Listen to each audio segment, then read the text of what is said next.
Over the last few weeks, we've seen the fallout of one of the most talked about debates in recent memory, Billy Carson versus Wes Huff, and more than 1.5 million of you watched my video covering it, where we saw Billy directly challenged for the first time on his claims about Christianity. It was clear to everyone that watched the debate that it just didn't go well for Billy, and he knew this, which is why he responded by doing everything that he could to suppress the debate. Everything from showing up at the producer's house at 2 a.m. to trying to sue everyone involved. But after the clip still managed to come out, Billy made everything worse by hosting a disastrous live stream where he tried to attack Christianity, called the God of Christianity a sadistic narcissist, and somehow also ticked off his non-Christian fans in the process. Not only did his efforts backfire by making millions of people far more interested in seeing the debate, but he also brought international attention to Wes, bringing Wes from about 12,000 subs to well over 200,000 subs in less than a month. But now things seem to have gotten even worse for Billy as this happened, seeming to be the precursor to Billy's worst nightmare. Wes just appeared on Joe Rogan's podcast, which is expected to be released any day now. And if you know anything about Rogan's platform, you know that this isn't just another discussion. This is where a lot of cultural narratives are shaped.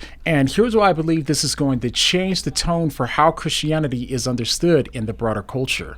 Joe Rogan's podcast reaches millions of listeners, from skeptics to New Age enthusiasts and people that are just seeking the truth. It's a space where ideas are challenged, and historically, Rogan hasn't really been a fan of Christianity. Understand, because the New Testament is utter horseshit. More recently, Rogan seems to be warming up to Christianity, but his audience is uniquely positioned for this conversation because it's full of people who are curious about spirituality, skeptical of traditional religion, and drawn to figures like Billy Carson. Rogan's recent episode of Billy Carson has done over 5.5 million views in just 6 months, and now those same 5.5 million people now have the chance to see exactly why Billy is wrong about his claims on Christianity and hear the real historical facts about Christianity. And if you still think that this isn't a big deal, just take a look at the countless comments on my videos and other people's videos of people who said that the Billy and Wes debate brought them to or back to Christ. And another reason why this matters is because although Rogan has been having more Christians come on his podcast recently, Wes has an ability to present the historical reliability of Christianity to Rogan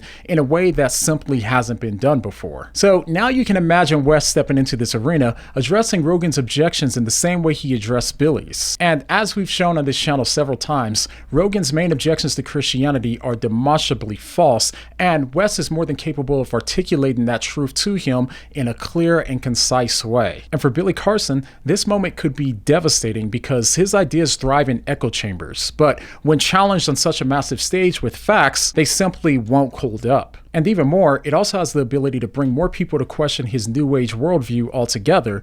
And if you're a Christian, this discussion is an opportunity to think deeply about what it means to stand for truth in a culture that's constantly shifting. But ultimately, this isn't really about Wes Huff, Joe Rogan, or even Billy Carson. It's about the gospel and the good news that Jesus came to rescue us from our false beliefs, our misguided hopes, and our deepest fears. I truly believe that his death and resurrection holds the ultimate answer to every spiritual question. And when truth takes center stage, it points us back to the one that said, "I am the way, the truth, and the life." And that's a message that doesn't just challenge worldviews, it changes lives. So if you haven't yet seen how Wes dismantled Billy's arguments, or you need to catch up on this entire situation, then go ahead and check out my previous videos on this topic that are on the screen right now. And also stay tuned, because once this Joe Rogan episode drops, we're planning to break it down and explore what it means for faith, culture, and the gospel. All right, see you soon.